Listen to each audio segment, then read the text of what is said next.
Mike, I'm gonna get ya, and you're gonna sing the song you sang about my daughters. Mike, I'm gonna get ya, and you're gonna sing the song you sang about my daughters. Mike, I'm gonna get ya, and you're gonna sing the song you sang about my daughters. Take your apology, but I'm still gonna hit you with a car if I ever see you. And that's slit, buddy. I'm not gonna pay nobody to get you. You know, anybody from 10th Planet sees you, they're gonna break. So, who does Joey Diaz want murked like we're suddenly on the set of The Sopranos, and who is Redbar? To my surprise, Mike David's Redbar Radio has been running for 20 plus years with its own site and fan funding. A Voldemort that nobody in the Joe Rogan sphere or beyond dare to mention. The irony is that Joey Diaz has his own few Me Too clips that don't look good, favors for time on stage, that much so that he's backed up by Joe Rogan's copyright company Bent Pixels that will strike anybody that dares to show those clips. And we all remember Ari Shafir's comments about Kobe Bryant spiking Bert Kreischer in his own home, Brian Callen's allegations, Chris D'Elia's FBI investigation, Joey Diaz's criminal and murky past. So it makes the hatred towards Redbar a bit of a double standard. Oh my god, the conversations we have if people found out we'd be... Okay, so you say the same thing as me, you're just afraid to say it publicly. Publicly, you're gonna pretend you're a goody two-shoes and that I'm an evil villain. No!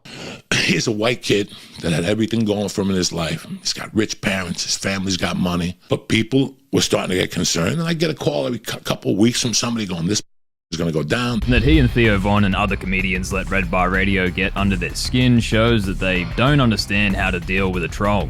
Redbar's approach to me is obvious trolling, or as brash a persona as possible, designed to elicit a response from his targets. Which is how most of the internet functions anyway, so they should be used to it with fame and dealing with hecklers at shows. Behind closed doors, Joey and probably Joe Rogan clearly aren't happy about Redbar Radio. But Joe, as usual, avoids publicly addressing drama if he can, which Streisand effect-wise is a smart move, but isn't all that genuine. He'll never address Redbar, or his estranged father that drags his name through the mud in Murdoch Mail hit pieces every few months, all of the Schwab drama. He hasn't even addressed the reformed convict turned Jeffrey Dahmer guest he just had on his show. He must come close considering Red Band's his ex-producer's name, but he probably told Joey to remove the podcast episode, as people have been speculating online due to the threats made. Listen, every 2 weeks I get a call from a friend of mine or Theo, and we just goof on this guy. We just laugh. It's not even because if you have any street knowledge, if you know the way life works, he's gonna get his eventually. Face him, because now they're all gonna start hunting you down. Find you outside and they're gonna bust your head. For a guy who's been to prison for kidnapping and robbery and makes a living off controversial humor, it's just a little too funny for Joey to be on this high a horse. Credit to Too Lazy to Try, who covered this recently and also, like me, wasn't sure as to everything said in its 20-year run. Mike David of Redbar sung a parody cover of If I Saw You in Heaven with Sam Tripoli's kids on screen and says some pretty messed up lines. I won't include it for obvious reasons, and personally I think kids should never be brought into it, but it's no surprise as Redbar's entire persona is to go too far.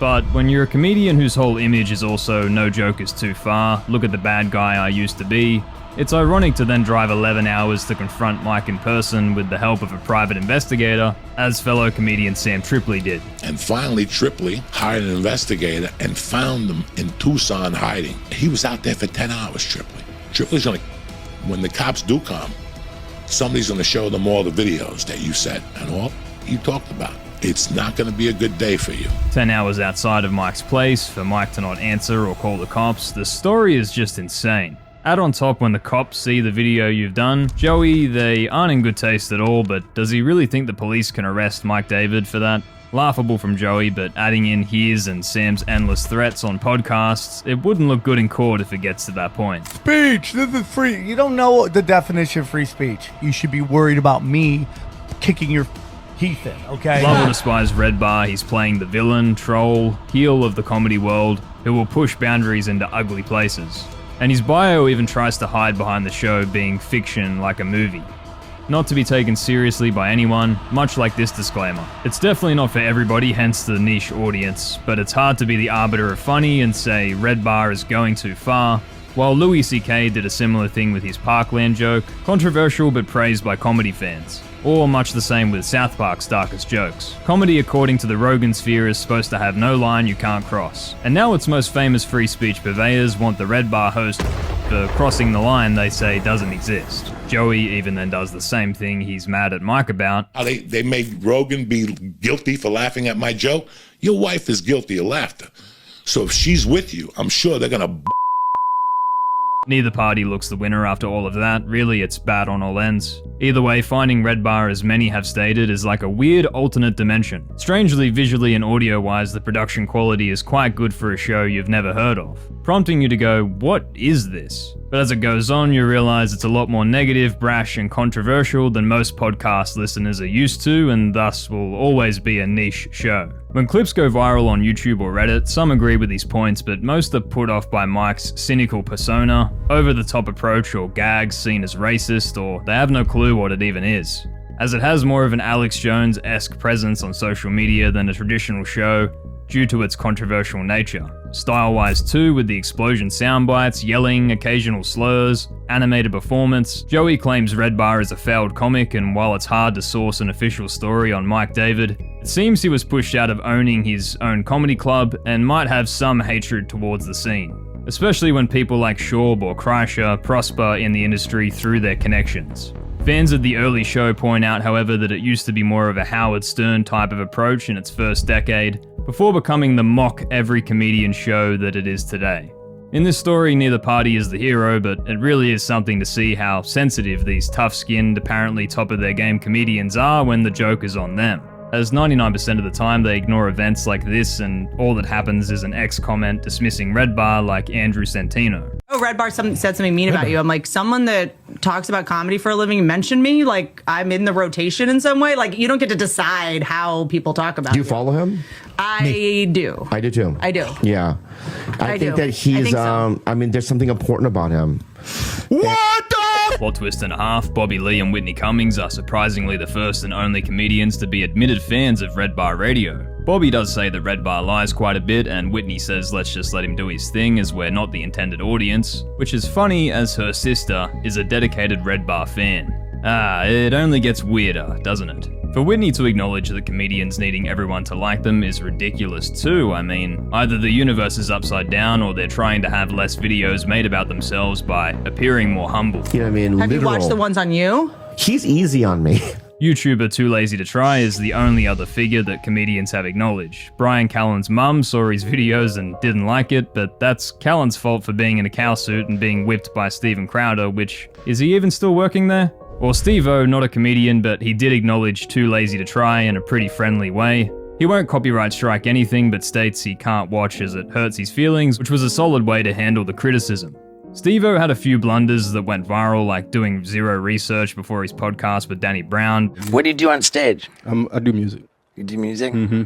Nice, man. Yeah, it's silly, dude.